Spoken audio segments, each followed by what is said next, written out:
Okay, I'm going to start recording inside because I'm inside and it's kind of hard to get in.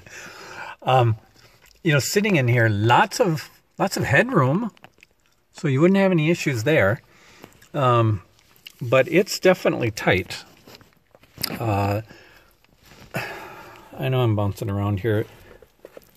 I'm going to start here.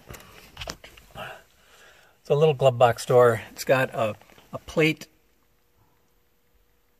of the guys who built it, and then the original information plate. I think this, I don't know, maybe this is where it was. On other old vehicles, this is usually in the door jamb, but maybe that's where it originally was. So here's the dash out of the Envoy. It's in the center, again, where the original gauges would have been. I'm going to start it up and show you. You'll notice that it's still cranked over several times, and I just had it running a minute ago. So these lights are apparently always on. They don't look very clear in my screen. Hopefully you can see them.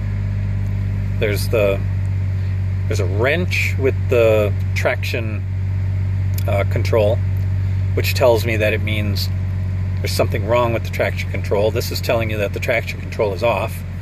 Check engine light, and then the battery light, and you'll see that the battery gauge doesn't operate.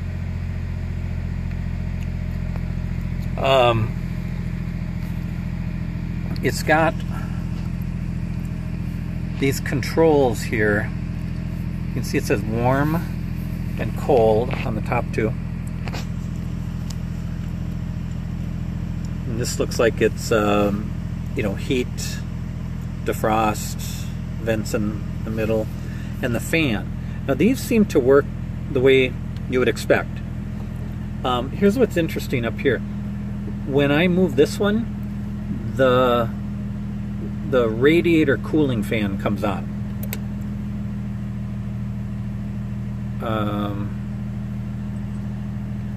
Well, at least it did before. I'm going to turn it off and try this again with just the key on.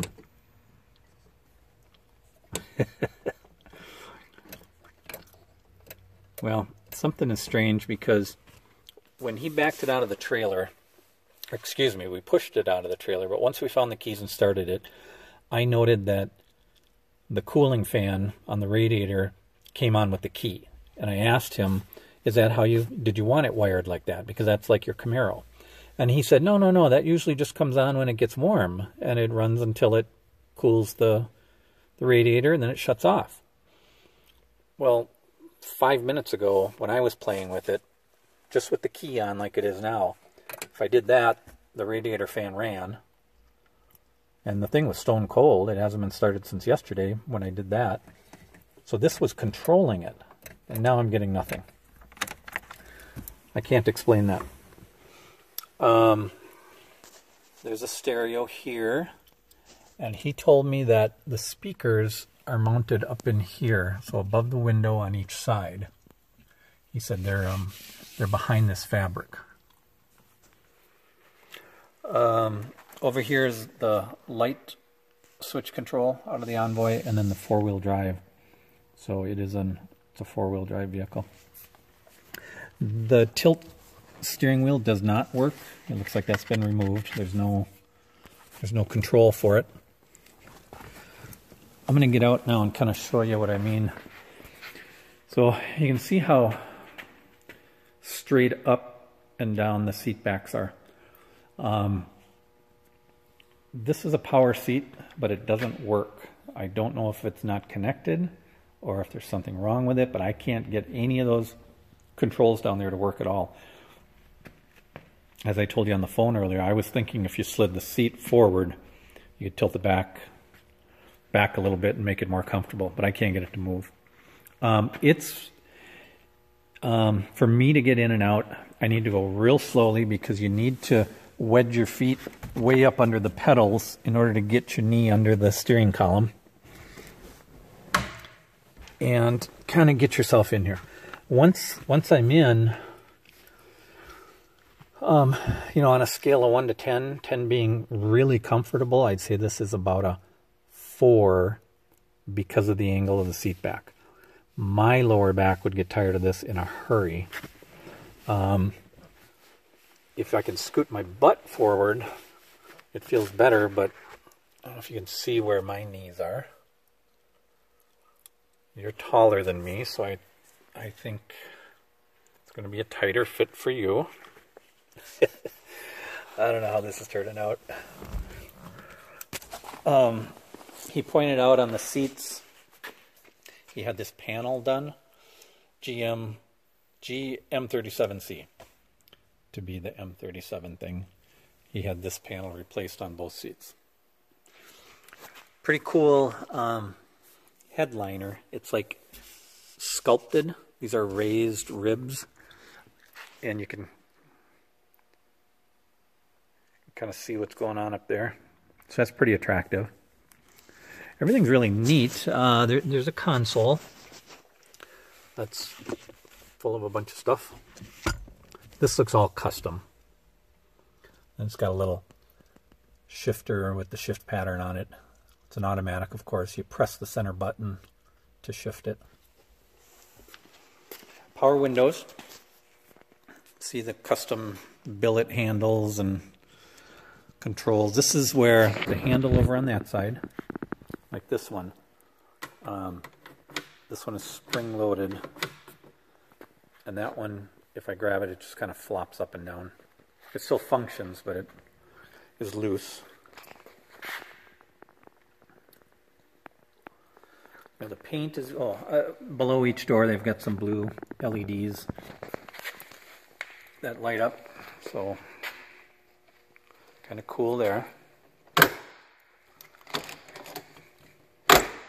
Oh, I did notice just some real light scuffing right here. I think it's from the weather stripping under there, but it's in the paint.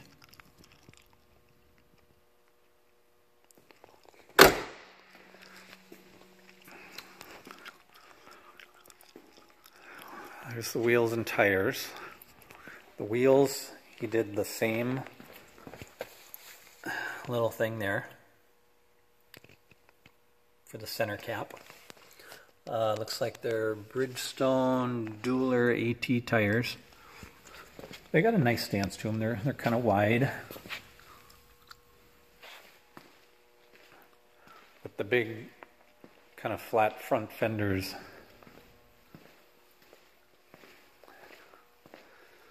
This is interesting here too. This is the original, I don't know what to call it, but it's for jump starting the vehicle.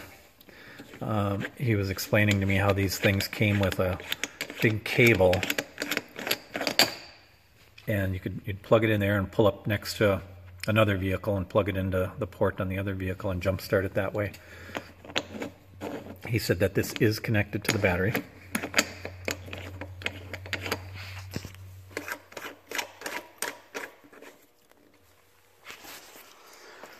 Okay, let's go around the outside. From the front, it looks like a little Peterbilt tractor. In fact, I think he said these headlight assemblies are off of Peterbilt. What I was talking about on the hood was, if you look at this line here, it gets kind of wide. And the other side is tighter. You can see how it's nice and even and tight the whole way. So the hood is just tilted a little bit to the passenger side. You can see the gap above the radiator. So that might be adjustable.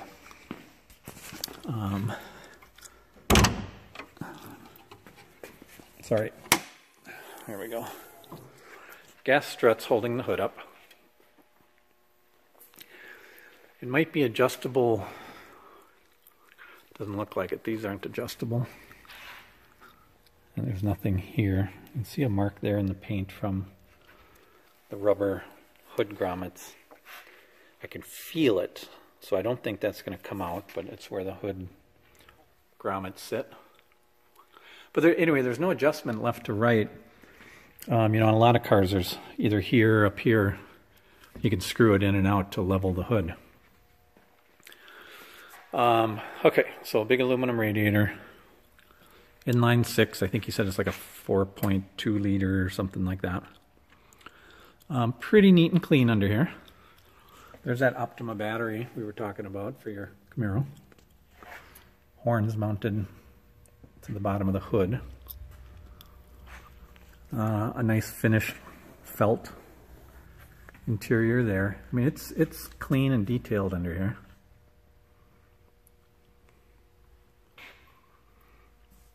There are, let me see if I can find it. There's a switch that he's got hidden down here. It's just like tucked in. And this runs, he's got some LED lights under there. And also under the hood, you can kind of see a blue glow there. I think they're right up under here shining down. So I would bet at night that looks kind of cool. I think this is more for at a car show, turn them on and it lights it up under the hood in here nicely. Everything else under here is just, you know, it's stock. It looks like you would have opened the hood on an Envoy. This is a battery cutoff switch he put on.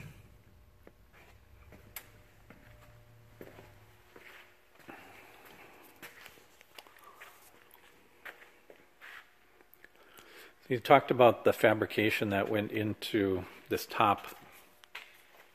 Basically everything from right here up and around, including the front windshield, is all custom fabricated. And he had the guy add this visor portion. You probably know, Dan said that he used to drive semi. And so he kind of wanted that visor Peterbilt look to it. Got some lights mounted in it there.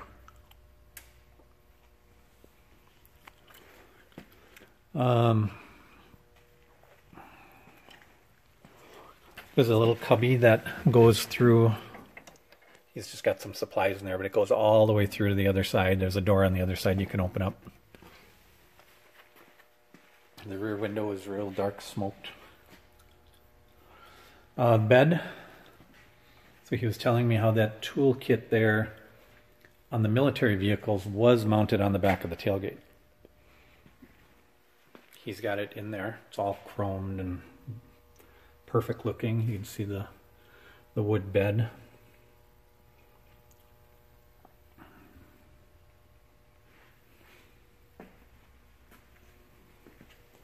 I think it's a little strange on the back that there's no identification, but it just struck me as there should be, you know, I should say Dodge or M37 or something on the back. But I'm going to turn the lights on here because he pointed out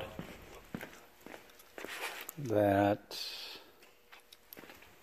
they put little, no, they didn't come on. Oh, I know, they're turn signals. They put these LED lights in the top of the rails. See that? They're tied in with the turn signals and the brake lights, not the running lights. But he said it was really just to plug the hole, and the lights turned out kind of cool. As we were talking about flaws in the paint or any scratches or anything, the only thing that he pointed out to me was there's a little pinhole. You can see that mark right there in the chrome. Okay, so this is the chrome strip on the top of the tailgate, or the side of the bed. And in the chroming process, there's this one little, I know it's not focusing well, but that was the only flaw in the body that he pointed out.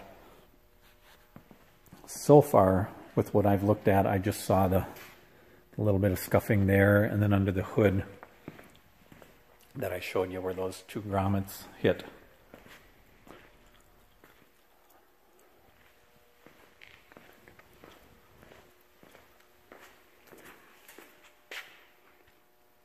I know you like to look at detail. Oh, look at our our pallet racking and product to the ceiling. We got a few extra there. And it sounds like I think there's about 8 or 10 more that are coming over here in the next couple days. So we're going to fill in some slots and probably just have a couple rows on the floor here. I know you like to look at detail, so I'm going to just give you time on it here.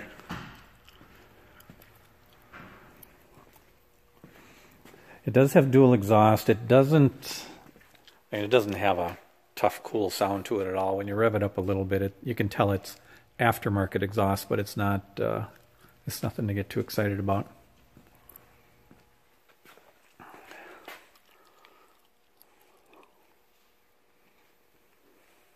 So I haven't gotten underneath it yet, other than just on a knee to look at it. It looks like a stock Envoy drivetrain and undercarriage. Super clean though. I don't know if I pointed this out on both sides on the running boards. He's got these.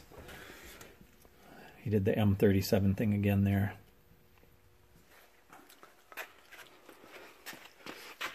Here's the door handle that's flopping. This just pulls open, the glove box. Nothing too exciting there.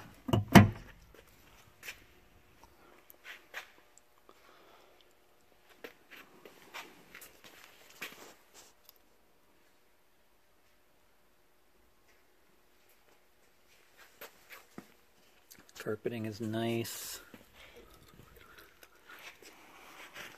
And part of the customization of the interior, they did put in these vents, so it really does truly function.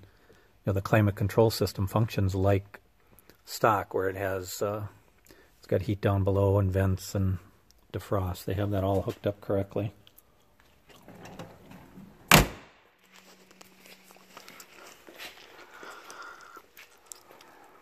He said that the bumpers were custom.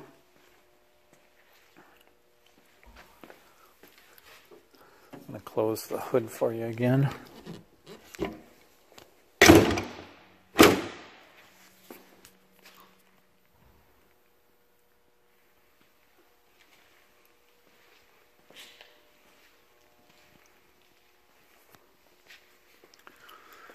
Alright, this one is getting long, so I'm going to cut this video short, and I'll probably, I don't know, tonight or tomorrow or something, I'll get underneath and look at it and try to shoot some video of that also.